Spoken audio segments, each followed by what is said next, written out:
have more news with the New York Giants. Earlier today, they fired Brian Daboll as their head coach, and Mike Kafka will be the interim head coach for the rest of the season. Now, I was under the assumption you fire a head coach and the on-the-field product has not been the best. You're 2-8 this season. So that means eventually Joe Schoen will be fired. Maybe not during this season, but it has to be after the season ends. But instead, John Mara, who is the owner with this organization, he has doubled down with Joe Schoen. 35 minutes after they fired Brian Daboll, a bunch of reports came out that John Mara is a big fan of Joe Schoen and he feels like he's the right general manager for the job. I do not agree with this decision. And this is what John Mara had to say. Now, this comes out of a transcript of an interview that he held after they fired Brian Daboll. Joe Schoen remains in his position as general manager and will lead the search for a new head coach. We feel like Joe has assembled a good young nucleus of talent, and we look forward to its development, said Mara. Unfortunately, the result over the past 3 years have not been what any of us want. We take full responsibility for those results and look forward to the kind of success our fans expect. So I want to come on here and basically tell you why Joe Schoen should not be the general manager and why they should have fired Brian Daboll and Joe Schoen together. He stepped in as a general manager when Dave Gettleman retired. They're going to move on from Dave Gettleman regardless. He wasn't a good general manager with the Giants either, but he did have some very good draft picks. He selected Xavier McKinney, Dexter Lawrence, Andrew Thomas, Saquon. So Dave Gettleman, he has some hits, he has some misses. But when you look at Joe Schoen, that 2022 draft class, he had 2 first-round picks. You selected Kayvon Thibodeau, not a bad player, but hasn't lived up to the hype. He's a solid pass rusher. He's more so of a number 2 pass rusher. But when you select someone in the first round, as high as you did as Kayvon Thibodeau, you're looking for the next best pass rusher in the NFL, and he hasn't lived up to that hype. Evan Neal, horrible pick. One of the worst offensive linemen that we have seen over the last 5 years. Completely terrible. He was so terrible that he had to go out there and he had to bring in Jermaine to play the right tackle position. They put Evan Neal at right tackle. That didn't work. They put him at right guard. And you can make the excuses, well, at Alabama, Evan Neal, he was phenomenal. He was a very good college prospect. At the end of the day, he didn't work out in the NFL.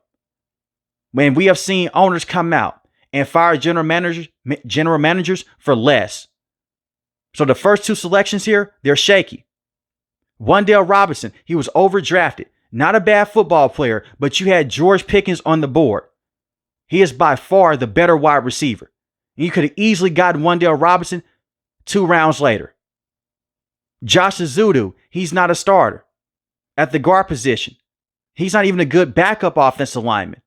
He's not a good player. Daniel Bellinger, more so of a tight end number 2. That's a solid pick for where you selected him in the NFL draft. I'll give him something for that. Dane Belton, he's a rotational safety. He's not going to be on this roster next season. He's going to go elsewhere. They're not going to pay him. Those reports came out earlier this offseason. They like Dane Belton as a player, but he's not a true difference maker. And I want to touch on this before I get into the rest of the classes here with Joe Schoen. Majority of your team is going to be made in the mid to late rounds. And they have a bunch of 6 and 7 round picks. They don't pan out. But a bunch of first round picks, they don't pan out either. 2nd, 3rd, 4th, and 5th round picks, those are valuable players in the NFL. Not every talented player that you see in this league was selected in the first round. And we know that historically. Micah McFadden, solid linebacker. Very good player for where he was selected. He's not a superstar, but he's solid. He does his job very well. DJ Davidson, he's a bench player. He could come in for a couple snaps a game. That's solid. The last 2 draft picks, they're no longer with the team. So I won't crush him for this 2022 draft class besides the pick with Evan Neal that didn't work out. But when you get to the other draft classes here, they're terrible. 2023 may be the worst class in New York Giants history. You traded up for Deonte Banks. He has not been a good cornerback with the Giants. His rookie season, he was solid. Very good player. He had Wink Martindale as a defensive coordinator. He's fell off a cliff since then. J.M. Mess at the center position. John Michael Smith. He's an inconsistent center. You could potentially find a better center than John Michael Schmitz right now. He'll have some good moments. He'll have some bad moments. But I don't look at him as a consistent starter in the NFL. Jalen Hyatt, he can't catch. He wants to leave the New York Giants. He hasn't panned out. He was seen as this major deep threat coming out of Tennessee. And this was a valuable draft pick. He's more so of a number 4, number 5 wide receiver on the depth chart. Eric Gray, he's a bad running back. You have Cam Scatterbo. He's getting more touches than him. And the same with Devin Singletary and with Tracy Jr. Trey Hawkins is out of the NFL. He was a bad player. And the same with Jordan Riley, out of the NFL, bad player. Javarius Owens, out of the NFL, bad player. This entire draft class, outside of John Michael Schmitz, was a complete bust. And that's on Joe Schoen. Brian Daboll was the coach. But at the end of the day, Joe Schoen, he gets to make the decisions. He gets to draft the players and put them on the field with the coach. Whatever Joe Schoen liked, Brian Daboll liked as well. So they're going to have the same energy with Brian Daboll, with the on-the-field adjustments and how bad the players have played this season and over the last 3 years. You have to blame Joe Schoen for that as well. And I always go back to that playoff win and that playoff year. That first year was not Joe Schoen's roster. That was Dave Gettleman's roster that he was working with. And we'll get into even more mistakes that he's made outside the NFL draft. Now in 2024, Malik Neighbors, a great pick. But me and you could have made that pick. Let's be honest here. Malik Neighbors was a can't-miss product coming out of LSU. Amazing wide receiver. He's in the same conversation with Jamar Chase, Justin Jefferson, as just can't-miss prospects at the wide receiving spot coming out of LSU with Odell Beckham Jr. Tyler Nubin, he's a terrible safety. He's horrible. Andrew Phillips has not been good this season. He's a penalty waiting to happen. That's 2 bad players back to back. Theo Johnson has 5 receiving touchdowns on the season. You see the upside with him. He's had a problem with catching the football over the last 2 years. But I'll say this about Theo Johnson. I'll give him credit for selecting him. Solid player. I think that he can be a very good receiving tight end long term with the Giants. He just has to be more consistent with his hands. Tracy Jr., good running back number 2. He can catch the football at the backfield, can run in between the tackles. He's better off when he has someone like Cam Scatterbo, who can go out there, he can run in between the tackles, he can take the brunt of the attack. Then you have Darius. Terrible pick. So a lot of the draft picks, you've had more misses than hits as a general manager. And usually you're going to build your team through the NFL draft. You're not going to go out there in free agency and just go out there and put a Band-Aid on the position year in and year out because of the cap space. You have to draft well. And he hasn't done it up to this point. Now, he talks about this young nucleus of talent. You can look at Jackson Dart and Abdul Carter and Cam in this year's draft class. Very good players. Jackson Dart looks like he's going to be a franchise quarterback with the Giants. He has to protect himself. Now, Brian Daboll ran him into the ground. But at the same time, Jackson Dart has to run out of bounds. He has to slide. He has to protect himself.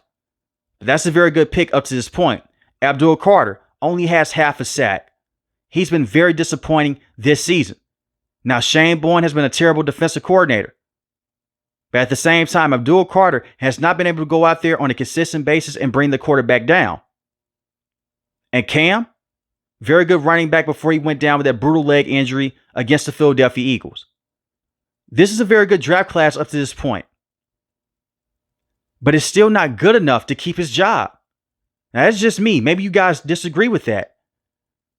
But you look at this record with Brian Daboll, 21-41-1. That's the same record that Joe Schoen has with this team. And he's the same general manager. You declined the fifth-year option with Daniel Jones.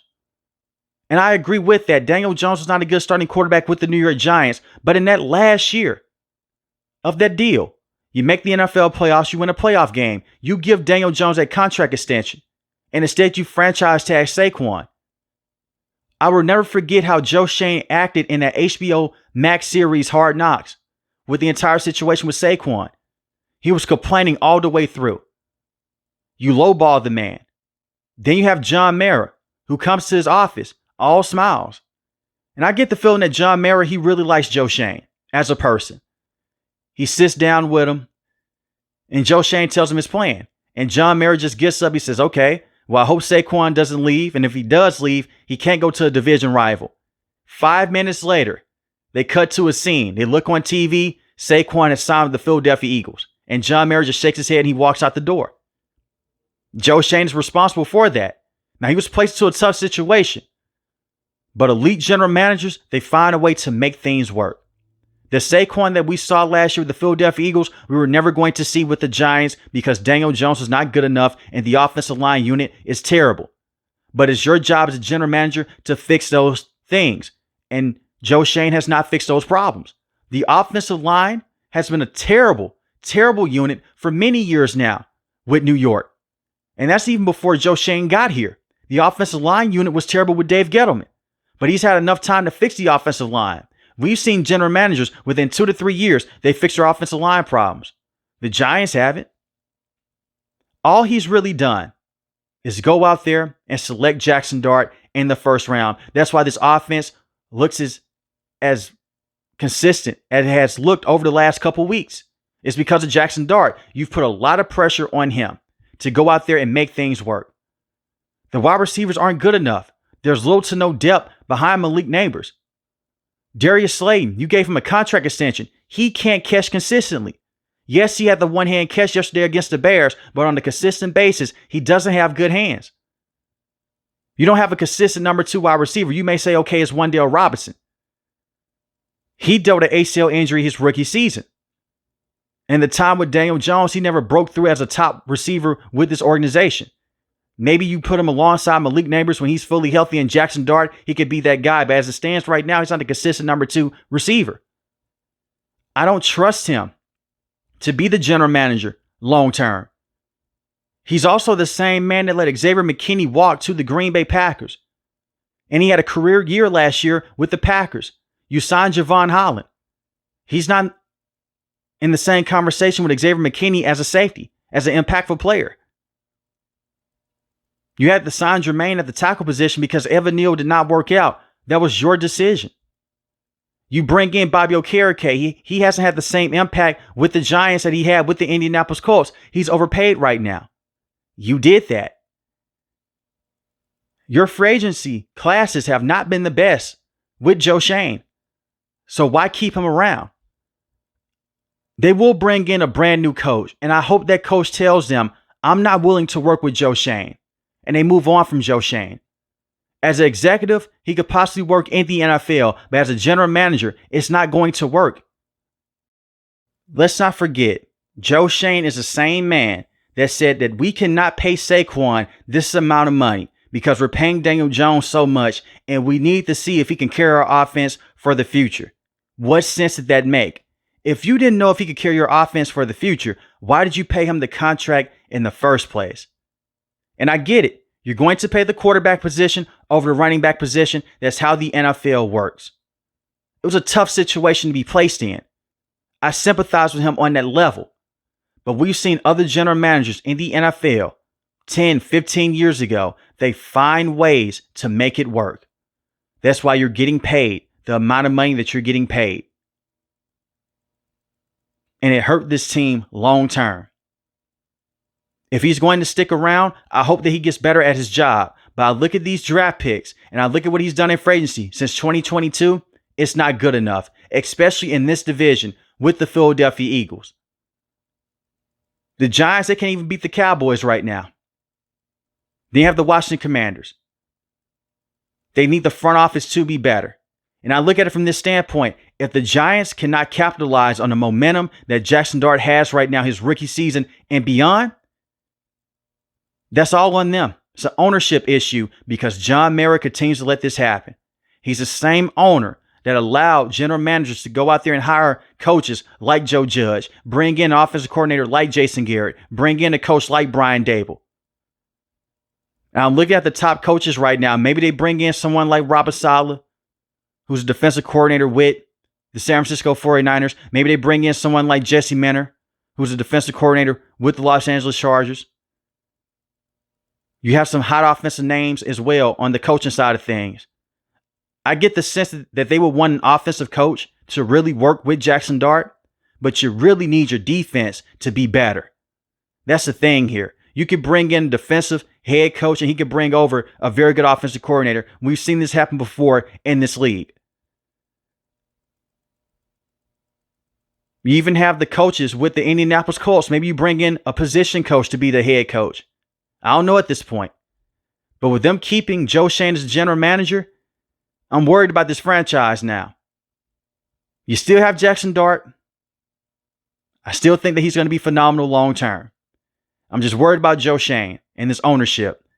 But let me know in the comment section below, how do you feel about the news with the New York Giants keeping Joe Schoen as their general manager? If you're new to the channel, hit the subscribe button. If you like the video, hit the like button. Most importantly, I want each and every last one of you guys stay safe, stay positive. Thanks for the video, guys. God bless.